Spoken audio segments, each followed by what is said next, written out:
Michael Avenatti says 2 more women were paid hush money by Trump's attorney for much more than Stormy Daniels. Attorney Michael Avenatti revealed that 2 more women claim they signed hush money agreements with President Donald Trump's longtime attorney and for much more money than the $130,000 paid to porn actress Stormy Daniels. The attorney said he's confident the women's claims are solid, although they're not yet his clients, and he's not certain they'll agree to come forward publicly as Daniels has. They're not fully vetted, but there are at least 2 I think are on solid ground, Avenatti told MSNBC's Morning Joe. I think that as the evidence rolls out over the coming months, disclosures are going to be made that my client was not alone as relates to these payments.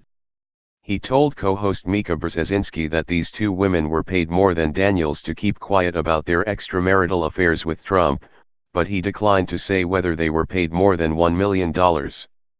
Avenatti said he had not included in that pair a woman paid $1.6 million through Republican donor Elliot Broidy to cover up an abortion, and he said that additional women had made similar claims that he had not yet finished investigating. It is a process of vetting, Avenatti said. We want to be careful about what we state. Avenatti declined to say whether the payments had been made just before the 2016 election, as the payment to Daniels had been, or whether they had been properly reported, but he said they would also be problematic for the president. They may create additional exposure, he said. They may prove to be problematic. The payments could represent violations of laws against both bank fraud and tax fraud, the attorney said, if they weren't properly reported.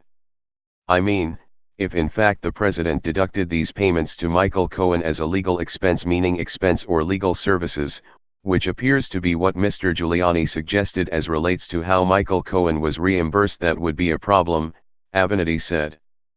Because it would not be a legal expenditure if it was a pass-through in order to reimburse him for the Stormy Daniels payment.